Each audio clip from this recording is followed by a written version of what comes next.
J'aimerais commencer cette vidéo en précisant qu'hier soir, nous avons eu notre soirée porte ouverte et je suis claquée.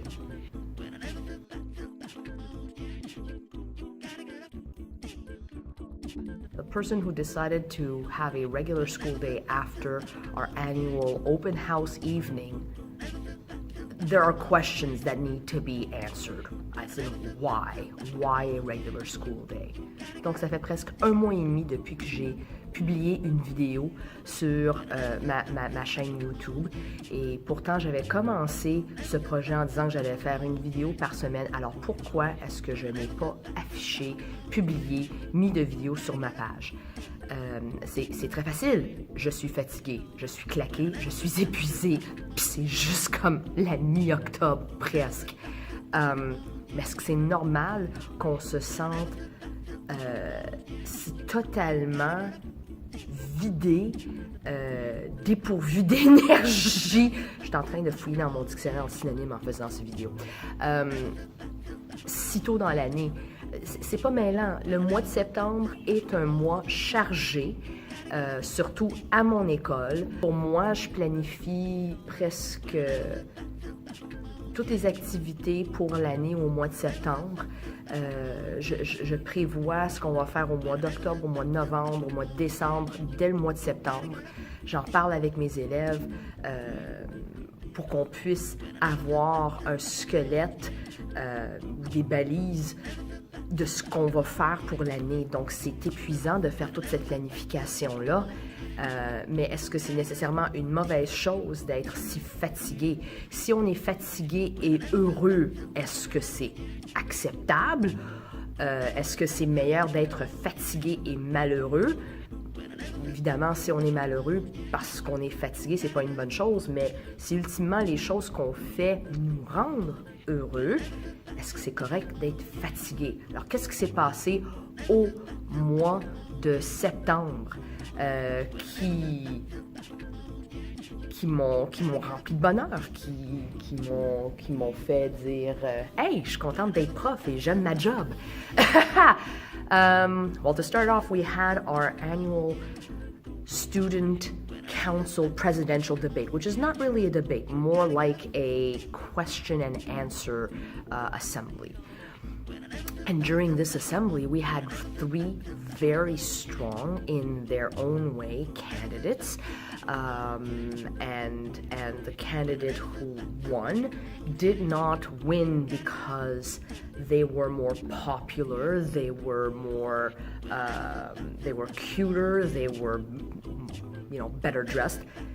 They were just as strong as the other candidates, and I'm happy for that. And it's another example of positive things that can happen in a school when you organize an event and everybody's behind it.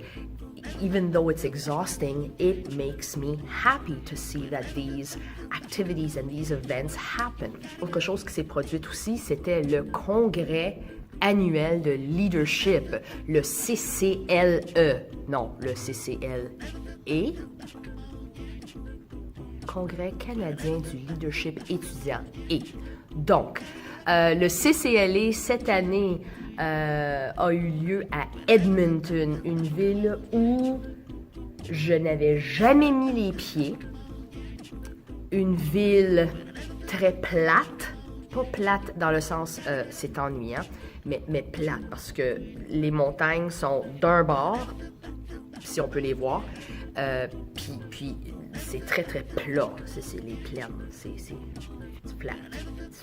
Donc, je suis allée à Edmonton avec 3 de mes élèves qui font partie du conseil étudiant et ça a été une semaine chargée, énergétique, remplie d'activités. Encore une fois, fatiguée. Mais est-ce que je suis malheureuse d'être fatiguée? Non, je suis heureuse parce que c'était quand même des bonnes choses.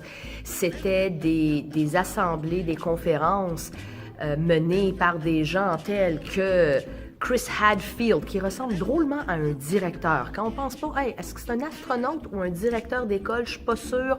Ça, c'est Chris Hadfield. Keith Hawkins, un homme qui a fait brailler toute la salle. Quand je dis que le monde pleurait, là, je regardais à côté, puis les gars à côté de moi, là,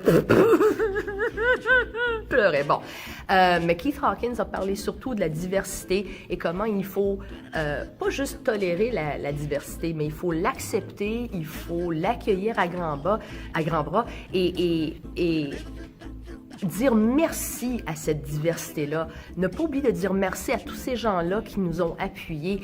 Et c'est pas parce que ces personnes-là sont différentes de nous que ces personnes ne peuvent pas nous aider. Keith Hawkins a été un de mes conférenciers, un de mes meilleurs conférenciers que j'ai vu dans ma carrière. Je l'ai adoré. On a aussi eu Michel, et je vais massacrer son nom, Chikwanine. Anciennement un enfant soldat, et il nous a parlé de cette expérience. C'était très émouvant et les élèves qui participaient au congrès étaient bouche bée et maintenant comprennent davantage l'expérience des jeunes soldats et le traumatisme qui résulte de cette expérience. On a aussi eu l'incroyable Phil Boyd, qui même après 10 ans, réussit à nous faire rire, à nous faire sourire et à nous faire apprécier l'engagement étudiant.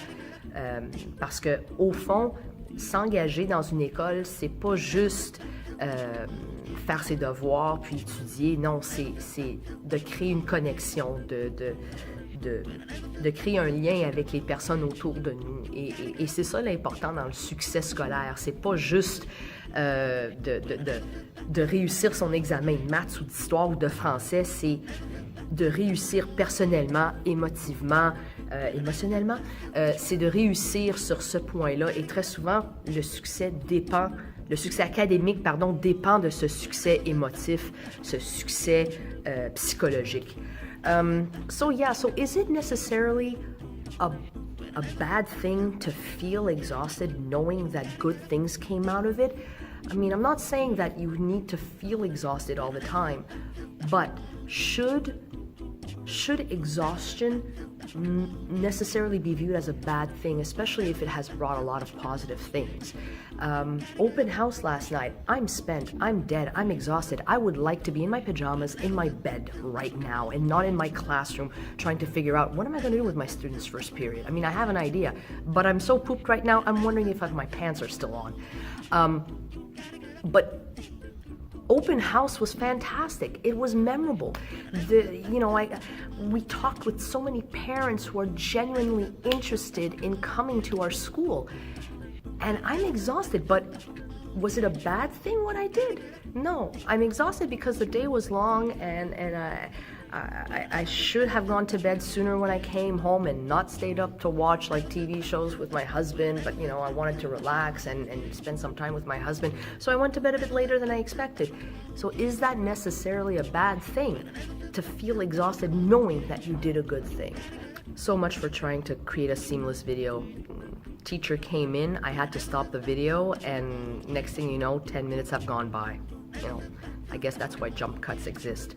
So, all that to say, as a teacher, the beginning of the year is always super packed, supercharged, with a lot of planning that occurs, and you could try your best to plan everything before you leave in June, but you're dealing with a different type of planning in June.